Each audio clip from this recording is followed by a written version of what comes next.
Shalom sobatku yang terkasih dalam Tuhan, jumpa lagi di Blessing News Channel dengan saya William. Nah, bagaimana kabar sobat sekalian? Pasti semua dalam keadaan sukacita dan sehat walafiat, dan damai sejahtera Tuhan Yesus senantiasa menyertai sobat-sobat sekalian. Nah sobat, di topik kali ini saya ingin sharing kepada sobat sekalian tentang buku yang sudah saya bacakan yang dalam topik yang kemarin saya sudah membahas tentang convergence, yaitu menyatukan antara karir, komunitas, kreativitas, dan panggilan.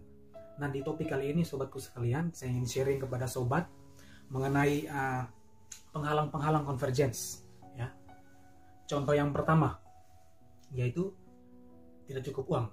Ketika Tuhan menyuruh kita untuk melakukan pekerjaan Tuhan, untuk melayani pekerjaan Tuhan atau mengerjakan bisnis yang Tuhan kasih, Tuhan ingin kita bersandar penuh kepada Tuhan dan percaya akan kebutuhan yang Tuhan sediakan dalam kehidupan kita sobatku.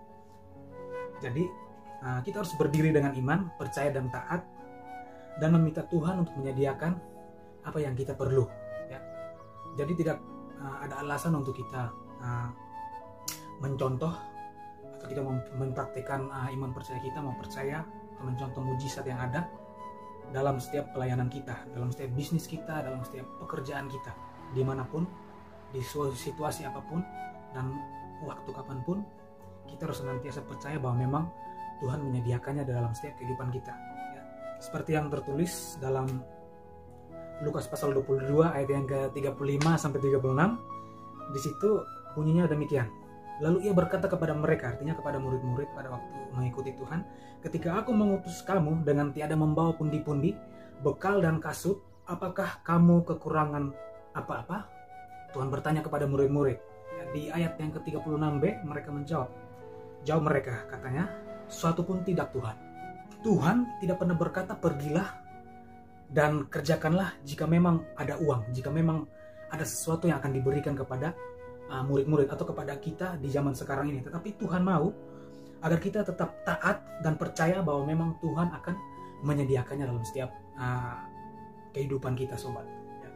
Dan yang contoh berikut yang merupakan penghalang-penghalang dari kata convergence, yaitu kemalasan ya. Di dalam Amsal pasal yang ke-18 ayat yang ke-9 bunyi demikian, orang yang bermalas-malas dalam pekerjaannya sudah menjadi saudara dari si perusak. Nah, kenapa dari saudara dari perusak? Kenapa? Ketika kita malas, ketika kita tidak fokus lagi kepada tujuan, karena apa? Karena convergence menuntut kita untuk berfokus pada tujuan apa yang Tuhan inginkan dalam kehidupan kita, yaitu tadi menyatukan antara karir, komunitas, kreativitas, dan panggilan. Artinya apa? Tuhan menuntut lebih banyak fokus kita agar dapat mencapai suatu tujuan pokok yang Tuhan mau yang akan terjadi dalam kehidupan saya dan sobatku sekalian.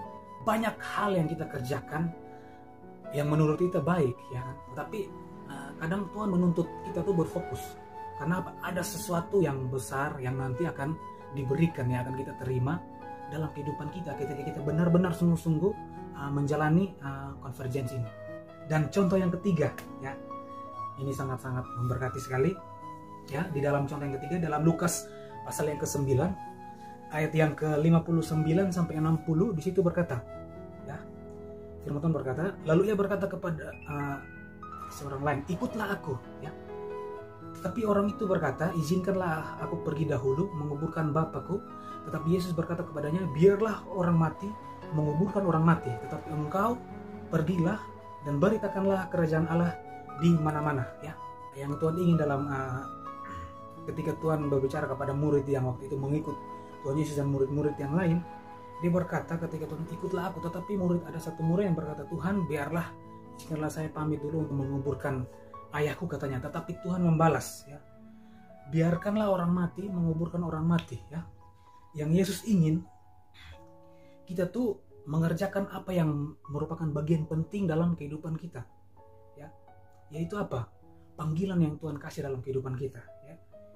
Yesus mempunyai klaim ya, klaim yang lebih tinggi, yaitu apa? Urusannya Bapa. Ketika Tuhan memanggil kita, ketika Tuhan memerintahkan kita untuk mengerjakan sesuatu dan mengikuti teladannya, Tuhan ingin kita 100% totalitas berserah kepada Tuhan, ya kan? Jadi mari sobatku sekalian, ketika kita mau menolak panggilan Tuhan, ketika banyak alasan yang menurut kita mungkin masuk akal, tapi Tuhan mempertegas bahwa urusan Bapa di atas segala-galanya. Artinya apa? Taat di atas segala-galanya. Kita terus taat melayani firman Tuhan, kita terus taat melayani pekerjaan Tuhan yang dipercayakan dalam kehidupan kita. Jangan pernah ragu, jangan pernah bimbang, sebab Tuhan Yesus baik dalam setiap kehidupan kita. Shalom.